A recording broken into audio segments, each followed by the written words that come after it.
देखी के जवानी गोरी चुई जाला लाल उठ लाले गाल देखी मन माने ना हमार। देखा ज्यादा बढ़ चढ़ के मत बोला। तोहार देखी के जवानी गोरी चुई जाला लाल उठ लाले गाल देखी मन माने ना हमार। चुप रहा। तो दिल भीतरी से बोले बारू भाई न हो। ऐसे मारा जनी हमारा पलाई न हो, हम हई दोसरा के मलिकाई न हो। ऐसे मारा जनी हमारा पलाई न हो, हम हई दोसरा के मलिकाई न हो। झूठ मत बोला।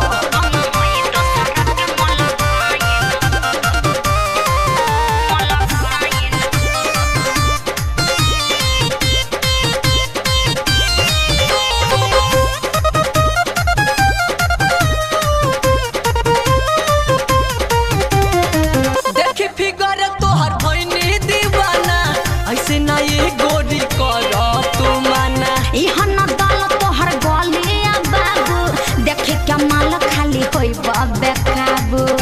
बुझला कुछ ना चले। देखी फिगर तोहर भइनी दीवाना, ऐसे ना ये गोरी करो हो माना। इहा न दाल तोहर गलिया बाबू, देखे क्या माल खाली होई बाबे काबू। तो सुना तनी करे त ना हमारो के साई न हो।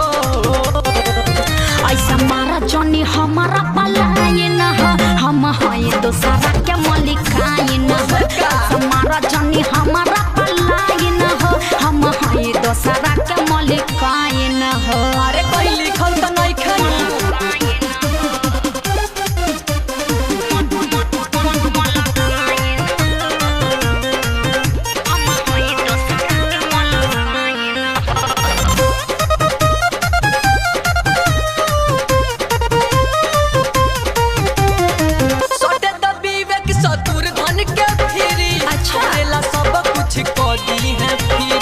ढेर जाती बोलबा उतार देबा पानी, हई बिनीत जी कन्हैया के रानी।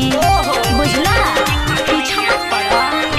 सटे त पवन प्रियांशु के फिरी करेला सब कुछ करी है फिरी। ढेर जाती बोलबा उतार देबा पानी, हई बिनीत जी कन्हैया के रानी। भरबा तब तला हमारे ग्रुप गोरी ज्वाइन हो। सुन ला ऐसे मारा जनी हमारा पलाई न हो, हम हई दोसरा के मलिकाई न हो। ऐसे मारा जनी हमारा पलाई न हो, हम हई दोसरा के मलिकाई न हो। बुझला दोसर दुआर देखो।